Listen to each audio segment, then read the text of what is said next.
ನಿಮ್ಮ ಸತ್ಯ ಯುನಿಲೆಟ್ ಅಲ್ಲಿ ಫುಲ್ ಮೂನ್ ಸೇಲ್ ಜೂನ್ 29 ಒಂದು ದಿನ ಮಾತ್ರ. ಸತ್ಯ ಯುನಿಲೆಟ್. ಇಷ್ಟ ಉಪ್ಪಿಟ್ಟು ತಿಂತಾ ಇದ್ದೀರಾ, ಉಪ್ಪಿಟ್ಟು ಜೊತೆ ಹಲ್ಲೆ ಬೀಳುತ್ತೆ, ಇದೊಂಥರ ಕಾಮಿಡಿ. ಇದು MLA ಆಗಿದ್ದಾಗ ನಾನು ಕಮಿಟಿ ಮೆಂಬರ್ ಆಗಿದೆ, ಯಾವುದೋ ಒಂದು ಬ್ಯಾಕ್ವರ್ಡ್ ಕ್ಲಾಸ್ ಕಮಿಟಿ ಅಂತ ಯಾವುದೋ ಒಂದು. ಅದಕ್ಕೆ TR ಶಾಮಣ್ಣ ಅವರು ಇವರೆಲ್ಲ, TR ಶಾಮಣ್ಣ ಅಂದರೆ ನಿಮ್ಮ ರಂಗ ಗೊತ್ತಲ್ಲ, TS ರಂಗ, ಗೀಜಗನಗೂಡು, ಅವ್ರ ತಂದೆ. ಅವರು ಭಾಳ ಪಾಪ್ಯುಲರ್ ಇಲ್ಲಿ, ಅವಾಗ MP ಆಗಿದ್ದರು, ಇದು ಬಸವನಗುಡಿ ಇದರಲ್ಲಿ MLA ಆಗಿದ್ದರು, MP ಆಗಿದ್ದರು. ಅವರು ಸೀನಿಯರ್ ಮೋಸ್ಟ್ ಮೆಂಬರು.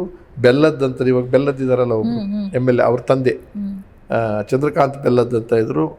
ಅವರು ನಾನು ನನ್ನ ಹೆಂಡ್ತಿ, ಅಂದರೆ ನನ್ನ ಹೆಂಡ್ತಿ ಆಗ ನಾನು ಯಂಗ್ ಫೆಲ 31 ವರ್ಷ, ಬೆಲ್ಲದ್ದು 50 ವರ್ಷ, ಇವರು 75 ವರ್ಷ. ಇವರು ಕಮಿಟಿ ಮೆಂಬರ್ಲಿದ್ದು, ಹೆಂಡ್ತಿದ್ರು ಹೋಗಿದ್ದು ನಾವೆಲ್ಲ. ಆ ನೇಪಾಳಕ್ಕೇನೋ ಹೋಗ್ಬೇಕಾಗಿ ಬಂತು. 20 ಜನ 15 ಜನ ಇದ್ದೀವಿ ಒಟ್ಟು. ಇದರಲ್ಲಿ ಈ 3 ಜನದ ಹೆಸರು ಹೇಳಿದೆ. ಸೆಟ್ಬಿಟ್ಟು ಹೋದಾಗ ನನ್ನ ಮಗು ಬೇರೆ ಕರ್ಕೊಂಡು ಹೋಗಿದ್ದೆ, ನನ್ನ ಮಗನ್ನ. ಇದನ್ನೆಲ್ಲ MLA ಇಟ್ಕೊ, ಅವ್ರು ಸಾಕೋರು ನಮ್ಮನ್ನಿಬ್ಬರು ಓಡಾಡ್ಕೊಂಡು ಹೋಗಿ ನೀವು ಅಂತ ಹೇಳಿ ಅಷ್ಟು ಫ್ರೆಂಡ್ಲಿ ಆಗಿ. ಆವಾಗ ತಾನೇ ಅಸ್ಸಾಂ ಗಣ ಪರಿಷತ್ ಅಂತ ಒಂದು ಹೊಸ ಪಕ್ಷ ಪ್ರಾರಂಭ ಆಗಿತ್ತು ಇದರಲ್ಲಿ, ಅಸ್ಸಾಂನಲ್ಲಿ. ಆಲ್ ಲಾಯರ್ಸ್ ಅಂದರೆ ಲಾ ಕಾಲೇಜಿನ ವಿದ್ಯಾರ್ಥಿಗಳೆಲ್ಲ ಸೇರಿ ಅವತ್ತಿನ ಸರ್ಕಾರದ ವಿರುದ್ಧ ದಂಗೆ ಎದ್ದು ಪಕ್ಷ ಕಟ್ಟಿದ್ರು ಹೊಸದಾಗಿ, ಅಸ್ಸಾಂ ಗಣ ಪರಿಷತ್, AGP ಅಂತಲೇ ಏನೋ. ಆವಾಗ ಅದರ ನಾಯಕ ಆಗಿದ್ದವನು 31 ವರ್ಷ 32 ವರ್ಷ ಪ್ರಫುಲ್ ಕುಮಾರ್ ಮಹಲ್ತ ಅಂತ.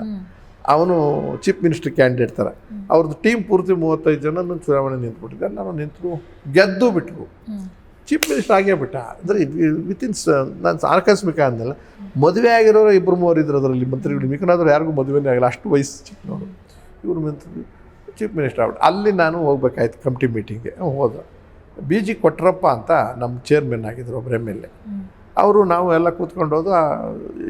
ಅಸ್ಸಾಂದೆಲ್ಲ ಚೀಫ್ ಮಿನಿಸ್ಟರ್ ಆಫೀಸ್ಗೆ ಹೋದ ತಕ್ಷಣ ನಮಸ್ಕಾರ ಎಲ್ಲ ಆಯಿತು. ನನ್ನ ಹೆಸರು ಇಂಟ್ರೊಡ್ಯೂಸ್ ಮಾಡ್ಬೇಕಾದ್ರೆ ಚೀಫ್ ಮಿನಿಸ್ಟರ್ ಚಂದ್ರು ಅಂತ ಇಂಟ್ರೊಡ್ಯೂಸ್ ಮಾಡೋರು, ಮುಖ್ಯಮಂತ್ರಿ ಚಂದ್ರು ಅಂತ ಟ್ರಾನ್ಸ್ಲೇಟ್ ಮಾಡೋದು.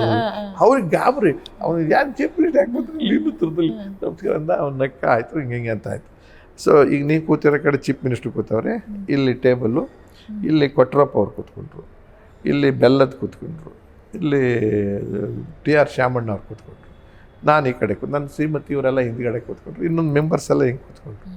ಸೊ ಚೀಫ್ ಮಿನಿಸ್ಟರ್ ಅಧ್ಯಕ್ಷತೆಯಲ್ಲಿ ನಮ್ಮದು ಮೀಟಿಂಗು. ಕೊಟ್ರಪ್ಪ ಚೇರ್ಮನ್ ಅವ್ರು ಮಾಡ್ಕೋಬೇಕಲ್ಲ, ಅವರು ಭಾಷಣ ಮಾಡೋಕ್ಕೆ ಶುರು ಮಾಡಿದ್ರು. ಎಲ್ಲ ಆಗ್ತಿರ್ಬೇಕಾದ್ರೆ ಅಷ್ಟೊತ್ತಿಗೆ ಏನಾಯಿತು ಅಂದರೆ, ಇವರು ನಾನು ಮಾತಾಡ್ತೀನಿ 1 ನಿಮಿಷ ಅಂತ. ಅಲ್ಲ, ಕೊಟ್ರಪ್ಪನವ್ರು ಏನು ಹೇಳಿದ್ರೆ, ನನಗಿಂತ ಮುಂಚೆ ಸೀನಿಯರ್ ಮೋಸ್ಟ್ ಯಾವ 3 ಸತಿ MLA ಆಗಿದ್ದಾರೆ, ನಮ್ಮ ಶಾಮಣ್ಣವ್ರು ಎಕ್ಸ್ಪ್ಲೈನ್ ಮಾಡ್ತಾರೆ ನಿಮಗೆ ಅಂದ್ಬಿಟ್ರು. ಸುಮ್ಮನೆ ಇದ್ರಾಗ್ತಿತ್ತು, ಗೊತ್ತಿಲ್ಲ ಇವ್ರ ಕಥೆ ಏನು ಅಂತ. ಅವರು ಫುಲ್ಲು ಅಲ್ಸೆಟ್ ಕಟ್ಸ್ಕೊಂಡ್ರು. ಸರಿ ಮಾತಾಡ್ತಾಯಿದ್ರು. ಅವರು ಎದ್ದು ನಿಂತ್ಕೊಳ್ಳಿ ಕೂತ್ಕಡೆ. ಅವ್ರು ಬಂದು ಕಾಲಿಗೆ ಬಿದ್ದ. ಚೀಫ್ ಮಿನಿಸ್ಟ್ರು 31 ವರ್ಷ, ಇವ್ರಿಗೆ 75 ವರ್ಷ. ಕಾಲಿಗೆ ಬಿದ್ದು ನಮಸ್ಕಾರ. ಇವರು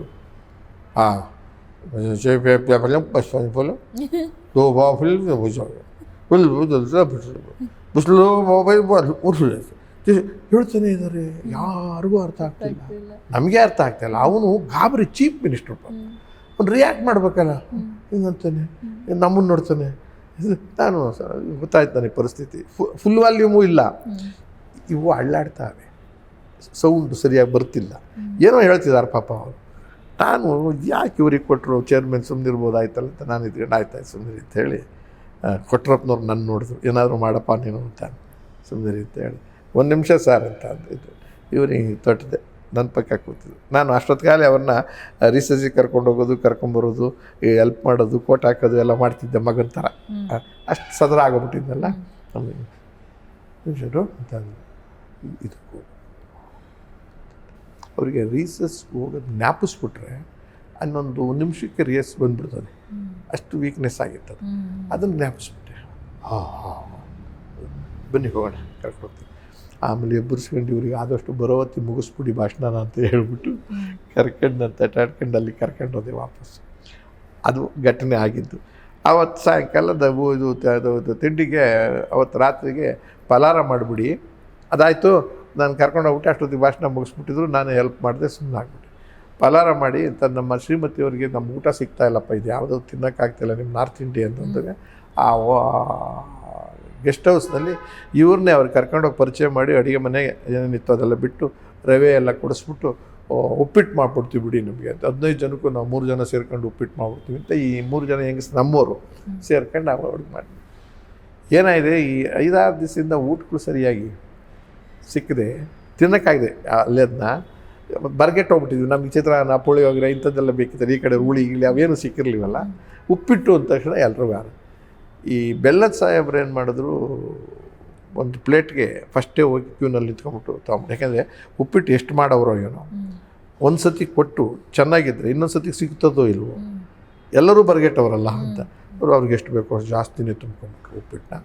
ಇನ್ನು ಎಲ್ಲರೂ ಹಾಕ್ಕೊಂಡೋದ್ರು. ನನಗೆ ಡ್ಯೂಟಿ ಶಾಮಣ್ಣ ಅವ್ರು ತಿನ್ನಿಸಿದ ಮೇಲೆ ನಾನು ತಿನ್ನಬೇಕು ಅಂತ ಇದ್ದೆ. ಹಾಕ್ಕೊಂಡು ಹೋಗ್ತಾ ಇದ್ದಾರೆ. ನಾನು ಶಾಮಣ್ಣವ್ರ ತಟ್ಟೆಗೆ ಒಂದಿಷ್ಟು ಉಪ್ಪಿಟ್ಟು ಹಾಕ್ಸ್ಕೊಂಬಂದು ಕೊಟ್ಟರು, ತಗೊಂಡು ಸ್ಪೂನಲ್ಲಿ ತಿನ್ನಿಸೋದು ಅವ್ರ ಕೈಯ ತಿನ್ಸೋಕ್ಕೆ. ನಾನು ಹಿಂಗೆ ತಗೊಂಡೆ, ಸ್ವಲ್ಪ ತಗೊಂಡು ಅವ್ರ ಬಾಯಿಗೆ ಅಂದ್ರು ಇಟ್ಟೆ. ಬರ್ತಾಯಿಲ್ಲ ಸ್ಪೂನು ಉಪ್ಪಿಟ್ಟು. ಅದೇನಾಗ್ಬಿಟ್ಟಿದೆ, ಗಮ್ಮಾದಂಗೆ ಆಗ್ಬಿಟ್ಟಿದೆ.